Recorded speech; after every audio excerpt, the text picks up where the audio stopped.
अस्तु सर्वेभ्यः नमो नमः।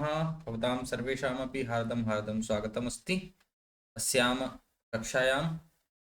सम्प्रति इतोपि एका कक्षा आसीत्, तस्मात् प्रबन्धने किञ्चित् समयः लगति, तदर्थम् अद्यतनीयकक्षा समयेन नाभवत्, अतः क्षम्यतां। तर्हि वयं तत्र यावत् पठितवन्तः ततः अग्रे चलामः। हम लोगों ने जहाँ तक पढ़ा था वहाँ से हम लोग आगे चलेंगे।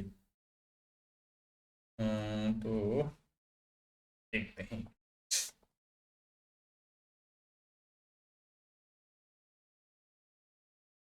तो हम लोग जहाँ तक ये बताती है कि ये अभी एक पौधे का सिंचन, एक पादप का सिंचन, दो पादपों को मैंने सींचा था, इसलिए उसके ऋण से अभी ऋण नहीं हुई हो, इसलिए उसको सींच करके, उनका सिंचन करके तब फिर यहाँ से जाओ, शकुंतला को बुलाती है। शकुंतला जो है तब राजा कहता है कि ये लीजिए अपनी अंगूठी नाम वाली दिखाते हुए कि ये लीजिए, मैं इनको ऋण करता हूँ इस ऋण से। तब वो लोग सोच में पड़ जाती हैं। तब राजा बोलते हैं कि ये जो है उनका मुख्य कर्मचारी होने के कारण हम लोगों को मिला हुआ है, बहुत अधिक कुछ चिंतन इस विषय में न करिए आप।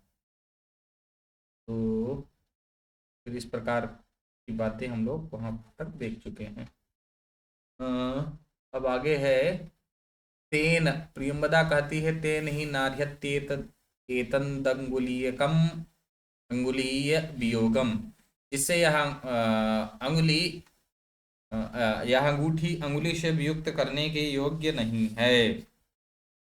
फिर आयत से वचने ना नानरणे दाली में इदानी में सा होना चाहिए, न अनृणे दानी में सा।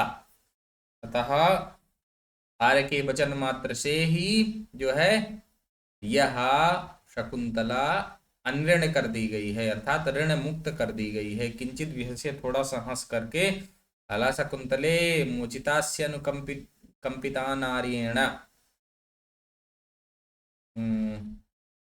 इस सखी शकुंतला तुम मुक्त कर दी गई हो, इस इनकी अनुकंपा से, इन आर्य की अनुकंपा से तुम मुक्त कर दी गई हो, अथवा महाराजेन, अथवा महाराज के द्वारा।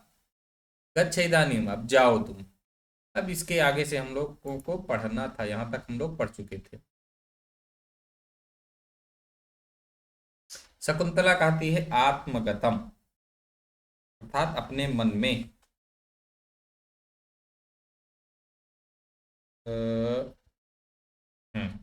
अपने मन में क्या कहती है? यद्यात्मनः प्रभविष्यामि, यदि अपने नियंत्रण में होंगी। मन में कह रही, अर्थात यदि अपने नियंत्रण में होंगी तब तो जाऊंगी। प्रकाशम, ये अपने मन में सोच रही है। प्रकाशम अर्थात प्रत्यक्ष रूप से कहती गई। आत्मगतम, मन में चिंतन है। यदि यद्यात्मनः, यदि आत्मनः प्रभविष्यामि, यदि आत्मा, यदि अपने मन के नियंत्रण में होंगी, अर्थात मेरा मन तो अनियंत्रित है, जाने का मन नहीं है। ये तो कोई, अब कैसे रुकें या कैसे क्या बहाना बनाएं?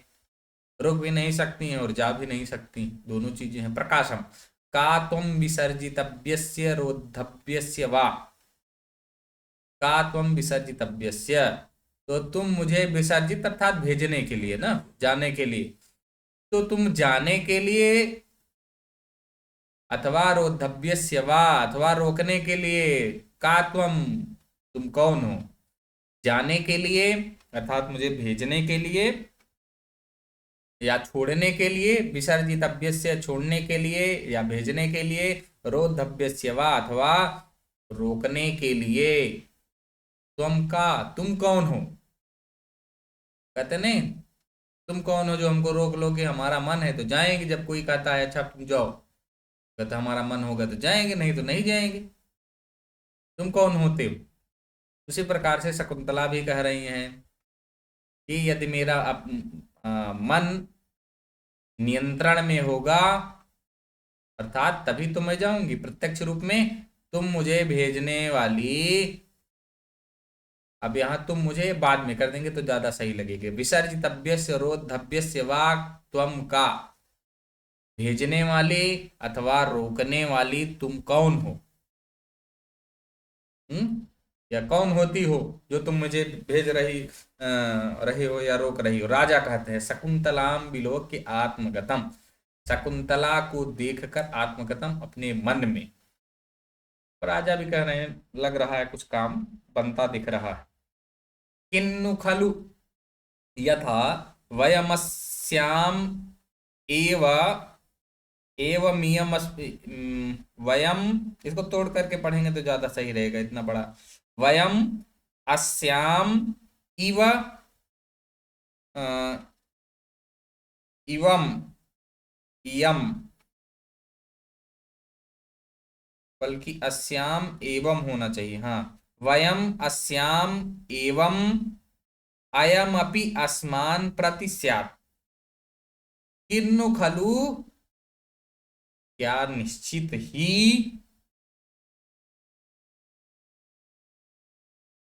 वयम अस्याम हम सभी इसमें, हम सभी का अर्थात अपने लिए, मैं इसके प्रति या मैं इस शकुंतला में, वयम अस्याम एवं, मैं इसमें ऐसी प्रीति रखता हूं, अयम अपि इयम अपि अस्मान प्रति स्यात्, लग रहा है कि यह भी मेरे प्रति हो। किन्नु खलु यथा, क्या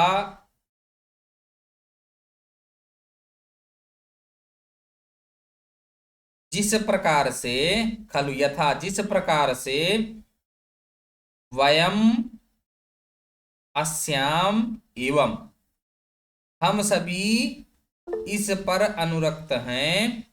हाँ जी, कोई कुछ पूछना चाहता है क्या? नास्तु महोदय। अस्तु। वयम अस्याम हम सभी इसमें, अर्थात इसमें अर्थात इस शकुंतला में, कैसे, एवं ऐसे, इस प्रकार से, जिस प्रकार से हम सभी इस शकुंतला में हैं, एवं ऐसे ही यम अपि अस्मान प्रति स्यात्, यह भी मेरे प्रति हो ना। यह भी संभवतः मुझ पर अनुरक्त है, कहने का तात्पर्य यह है। अथवा लब्धावकाशा में प्रार्थना, अथवा मेरी इच्छा को, जो अब क्या है, मैं मेरी प्रार्थना, प्रार्थना जो है लब्धावकाश को अवकाश प्राप्त होकर, अर्थात समय मिल गया है, अवसर प्राप्त हो गया है, मेरी प्रार्थना को भी अवसर प्राप्त हो गया है, अथवा मेरे मनोरथ को अवसर मिल गया है, मेरी इच्छा को अवसर प्राप्त हो गया है। उतः, कैसे, किस प्रकार से, अब ये अग्रिम श्लोक है। क्योंकि वाचम न मिश्रयति यद्यपि मद्वचोभिः कर्णं ददात्यभिमुखं मयि भाषमाणे, कामं न तिष्ठति मदानन सम्मुखीनां भूयिष्ठमन्य विषया न तु दृष्टिरस्याः। वाचम न मिश्रयति यद्यपि मद्वचोभिः, यद्यपि मद्वचोभिः, यद्यपि मद्वचोभिः मेरे बोलने के द्वारा, मेरे वचनों से, मद्वचोभिः मेरे वचनों से, यद्यपि मद्वचोभिः वाचम न मिश्रयति, वाणी को नहीं मिलाती है। आज जो बोल रहे हैं इनके साथ नहीं बोल रही हैं, वो बोल किसके, अपनी सखियों के साथ ही बोल रही हैं। यद्यपि मद्वचोभिः वाचम न मिश्रयति, यद्यपि मेरे वचनों से अपने वचन को, बोली को नहीं मिलाती है। कर्णम ददात्यभिमुखम मयि भाषमाणे, और क्या कर रही हैं? कर्णम ददाती, कानों को दे रही, अर्थात अभिमुखम, उस ओर, किसकी ओर? मेरी ओर। करणम ददाति अभिमुखम मयि भाषमाणे, मेरे बोलने पर, मेरे बोलने पर मेरी ओर अभिमुखम, मेरी ओर कर्णम ददाति, कान देती है अर्थात सुनती है, कान लगाए रहते हैं कि राजा आप क्या कहेंगे, बोल नहीं रही हैं। यद्यपि मेरे वचनों के द्वारा या वचनों से अपने वचनों को नहीं मिलाती हैं, अर्थात सीधे वार्तालाप नहीं करती हैं, किंतु क्या है, मई भाषमाणे अभिमुखम करणम ददाति, किंतु मेरे बोलने पर, जब मैं बोलता रहता हूं उस समय मेरी ओर मुख करके कानों से सुनती रहती हैं। अच्छा, कामं न तिष्ठति मदानन सम्मुखीनाम् भूयिष्ठमन्य विषयान् तु दृष्टिरस्याः।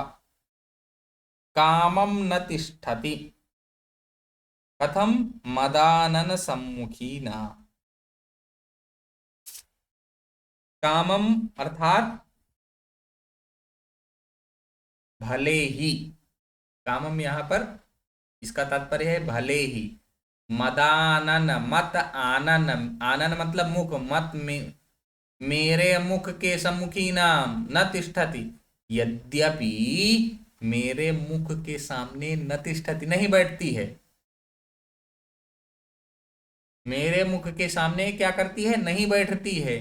भूयिष्ठमन्य विषया न तु दृष्टिरस्याः, किंतु अस्याः दृष्टि भूयिष्ठम अन्य विषया न भवति, जोड़ सकते हैं ना। कामम न तिष्ठति मदानन सम्मुखीना, कामम भले ही, यद्यपि, मदानन सम्मुखीना मेरे मुख के सामने न तिष्ठति नहीं रुकती है या नहीं बैठती है, फिर भी क्या है, अस्याह इसका, इसकी दृष्टि ही, दृष्टि, तू तो, भूयिष्ठम बारंबार, अन्य विषया न, अन्य विषयों की तरफ नहीं जाती है। अतः जब मैं बोलता हूं भले कानों को लगाए रहती है, मेरे सामने तो मुंह करके नहीं बैठी है सीधे, लेकिन फिर भी इसका ध्यान जो है, इसकी दृष्टि जो है बारंबार, भूयिष्ठम बार बार, अन्य विषयों की ओर नहीं जा रही है, अर्थात यह कुछ भी बोलती रहती है अपनी सखियों से भी, लेकिन हमारी तरफ दृष्टि गड़ाए हुए है। समझ में आ गया ये श्लोक? अब आगे जी चलते हैं।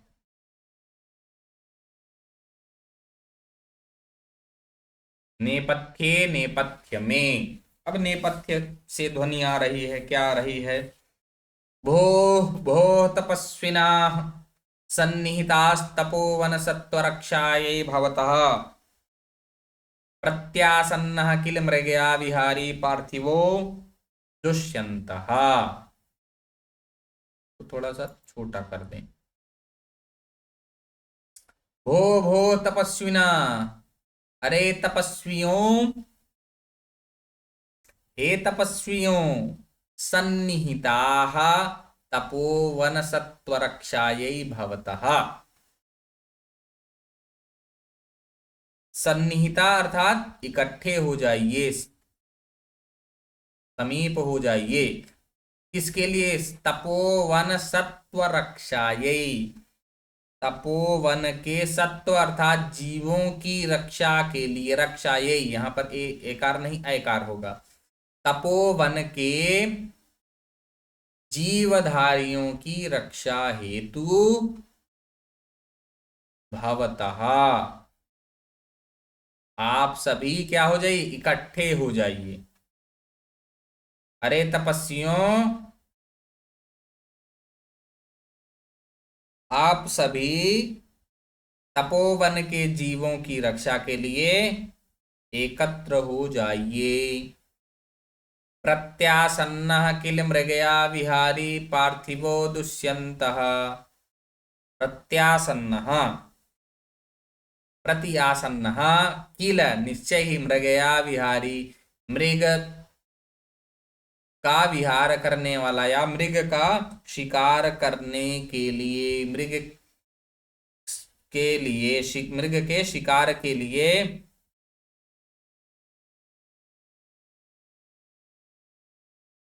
पार्थिवः दुष्यन्तः, राजा दुष्यंत मृग के शिकार के लिए राजा दुष्यंत कहाँ है? प्रत्यासन्न समीप ही है, निश्चय ही मृग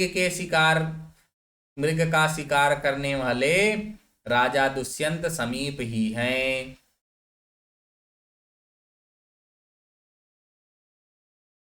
अब ये श्लोक है,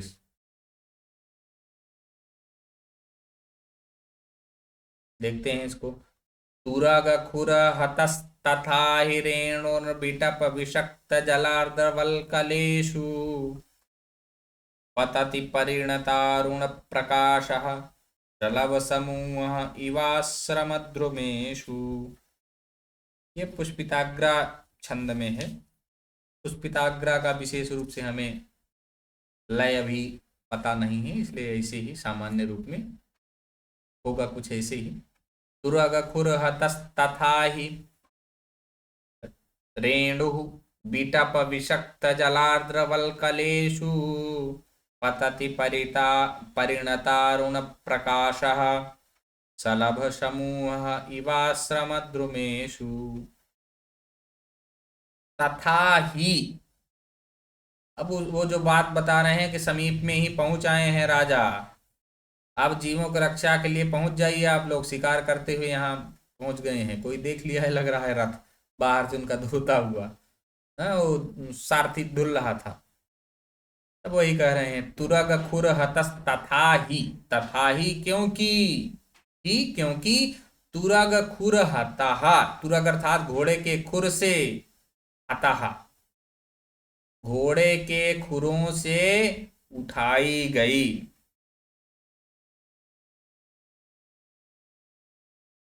अच्छा, क्या है? परिणतारुण प्रकाश, परिणत अर्थात फल को प्राप्त हुए अरुण प्रकाश, अरुण अर्थात सायंकाल का जो समय होता है वो, अब ये परिणत अर्थात फल वाला अरुण लाल प्रकाश, अर्थात सायंकालीन सूर्य जब लाल लाल दिखते रहते हैं।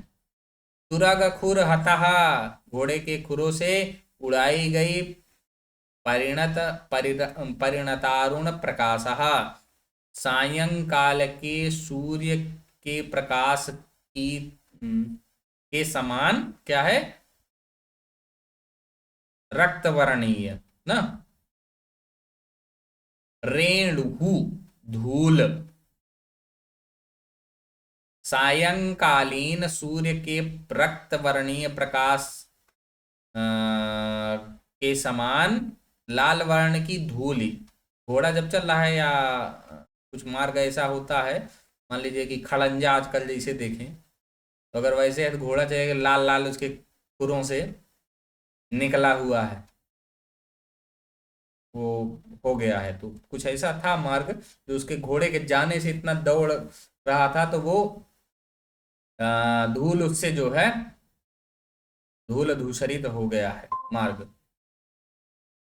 तुरग खुर हतः घोड़े के खुरों से उठाई गई परिणतारुण प्रकाशः, सायंकालीन रक्तवर्णीय प्रकाश की तरह के समान रक्तवर्णीय धूल, रेणु धूल। शलभ समूह इह, शलभ अर्थात पतंगों या टिड्डी, जानते हैं टिड्डी, वही शलभ समूह, टिड्डियों के समूह, इव की तरह, टिड्डियों के समूह की तरह।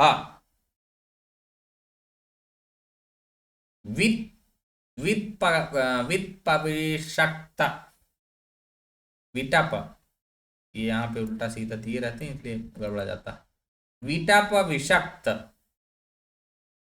वीटप अर्थात जो है वृक्ष को कहा जाता है, समूह को।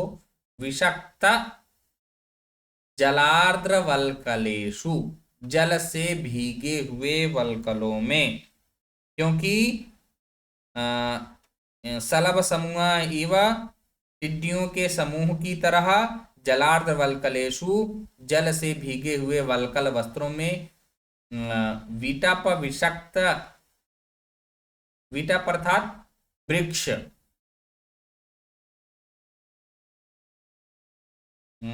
एक मिनट, वीटप विषक्त गीले वस्त्रों से युक्त, जलार्द्र वल्कलेषु वीटप विषक्त, गीले वस्त्रों से युक्त शाखा वाले, वीटप यहां पर पेड़ की शाखा वाले, क्या हो गया है, आश्रम द्रुमकेशु, आश्रम द्रुमेशु हो गया, यहाँ द्रुमकेशु लिखा हुआ है जो द्रुमेशु, आश्रम द्रुमेशु, यहां पर देखेंगे कुछ कहीं कहीं श्लोकों में त्रुटियां हैं, कहीं कहीं इसके अन्वय या अन्य में त्रुटियां हैं, तो वो देखते चलेंगे। अब या तो इसमें से देखेंगे तो थोड़ा ये, चलिए, तो नहीं मिलेगा तो देखा जाएगा दूसरे वाले पीडीएफ से। कहाँ गया, पतति परिणतारुण, तो हो ही गया है। जलार्द्र वल्कलेषु आद्र आश्रम द्रुमकेशु पतति, आश्रम के द्रुमकेशु वृक्षों पर पतति, गिर रही है।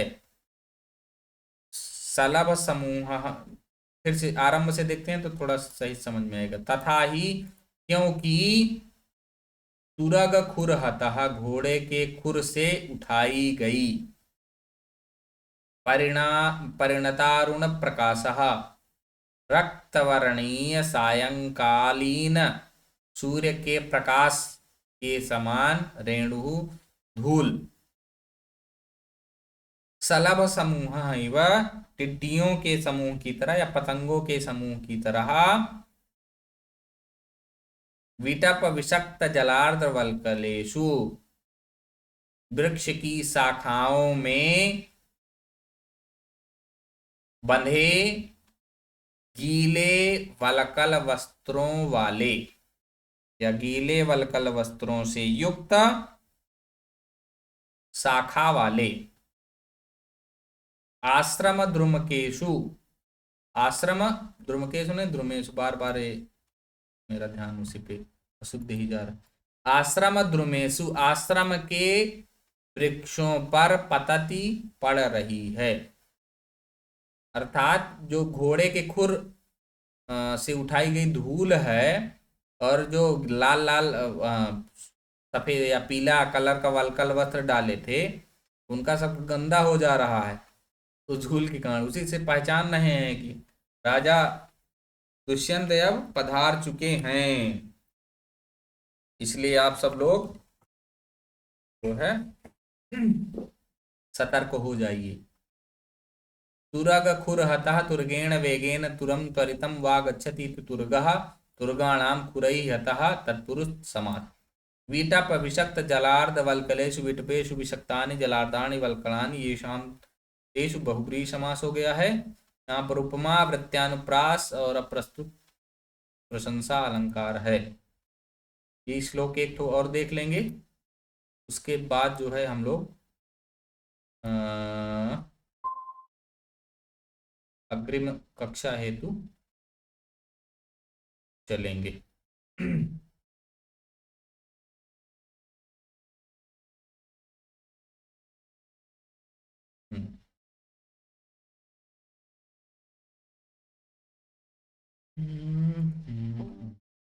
ठीक है।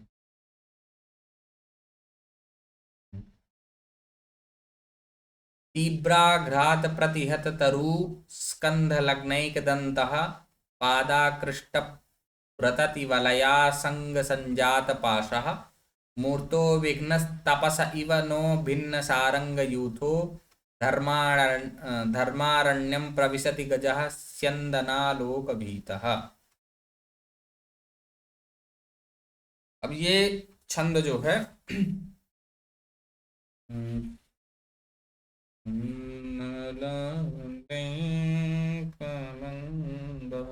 मंदाक्रांता छंद में है। तीव्राघात प्रतिहत तरु स्कन्धलग्नैकदन्तः पादाकृष्टव्रततिवलया सङ्गसञ्जातपाशः मूर्तो विघ्नस्तपस इव नो भिन्नसारङ्गयूथो धर्मानन्यं प्रविशति गजः चन्दनालोकभीतः।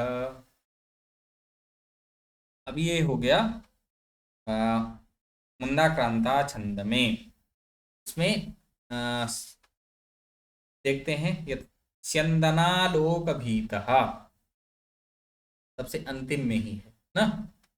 स्यंदनालोकभीतः, स्यंदन अर्थात कहा जाता है रथ को। स्यंदन रथ को आलोक देखने से भीतः डरे हुए, रथ को देखकर डरे हुए या भयभीत। तीव्राघात प्रतिहत तरुस्कंध लग्नैक दंता, बहुत बड़ा वाक्य है। तीव्राघात प्रतिहत तरु, तीव्र आघात, तगड़ा प्रहार, तेज प्रहार। प्रतिहत तरुः, तीव्र प्रहार के द्वारा वृक्ष को गिरा दिया गया है ना। तीव्राघात प्रतिहत तरुः स्कंध लग्नैक दंतः, तीव्र प्रहार से तोड़े गए तरुः वृक्ष की शाखा में स्कंध लग्नैक दंतः, जिसका एक दांत डालियों में, स्कंध में फंस गया है, स्कंध लग्न में फंस गया है, एक डाली में फंस गया है। वृक्ष तेज प्रहार से वृक्ष को हाथी गिरा रहा था, किंतु उसका एक दांत जो है एक डाली में फंस गया है। चंदनालोकभीतः, रथ को देखने से भयभीत हुआ। तीव्राघात प्रतिहत तरु, और तीव्र आघात के द्वारा वृक्ष को गिराने से वृक्ष की एक शाखा स्कंध लग्नैक दंतः से एक शाखा में अर्थात डालियों में जिसका एक दांत फंसा हुआ है, वैसा पादाकृष्ट व्रततिवलया सङ्गसञ्जातपाशः। पादाकृष्टः, पैरों से खींची हुई। पादाकृष्टः व्रततिवलया, पैरों से खींची हुई लता समूह के लिपटने से क्या हुआ है? संजात पाशः, जिसके पास, जिसके पैरों में क्या हो गया है? पास सा पड़ गया है। संजात पाशः, ऐसा लग रहा है जैसे कि पास से हाथी को बांधा जाता है ना, उसको पाश बोलते हैं। वही ऐसा लग रहा है कि बेणी सा पड़ गया है, एक दांत उसका फंसा हुआ है, तो ऐसा लग रहा है हाथी बेणी में बंधा हुआ है। इस कारण से क्या कर रहा है आगे? मूर्तो विघ्नस्तपस इव नो भिन्न सारंगयूथो।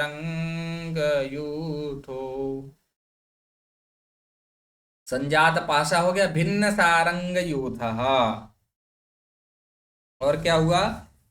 मृगों के झुंड को, भिन्न सारंगयूथ, मृगों के झुंड को, सारंग कहा जाता है मृग को।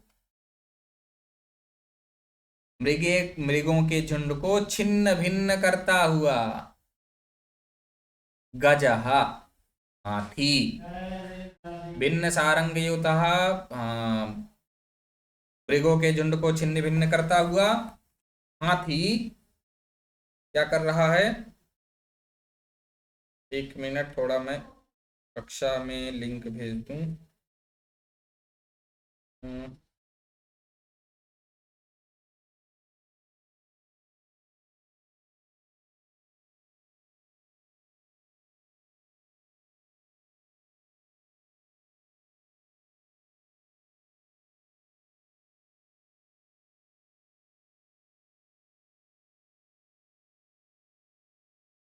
आज की कक्षा वैसे चलिए जल्दी जल्दी इसको समाप्त कर देते हैं, बाकी दूसरी क्लास भी लेनी है।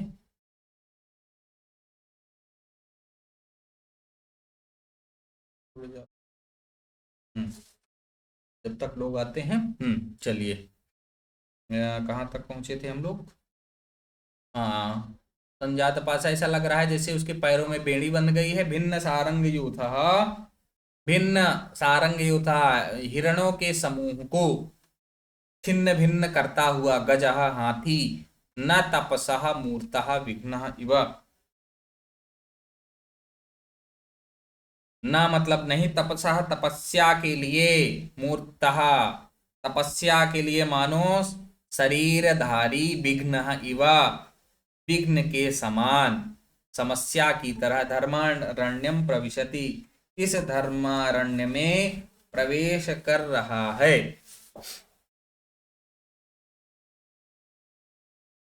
स्यंदनालोक भीतः, रथ को देखने से डरे हुए, तीव्राघात प्रतिहत तरुः, अपने पैरों के आघात से वृक्ष को तोड़ने वाले, स्कंध लग्नैक दंतः, और जिसका एक दांत एक दंतः वृक्ष की डालियों में फंसा हुआ है, पादाकृष्ट व्रतति वलया संग संजात पाशः, और पैरों से, पादाकृष्ट पैरों से खींची गई लताओं के समूह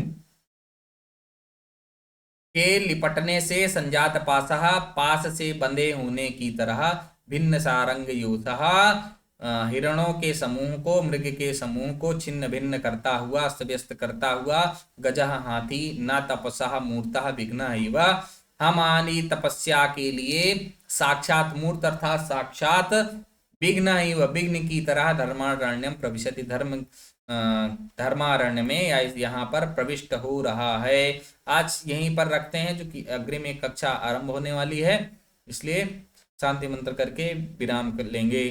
ओम सर्वे भवन्तु सुखिनः, सर्वे सन्तु निरामयाः, सर्वे भद्राणि पश्यन्तु, मा कश्चित् दुःख भाग् भवेत्। ओम शांति शांति शांति। धन्यवादाः सर्वेभ्यः, नमो नमः।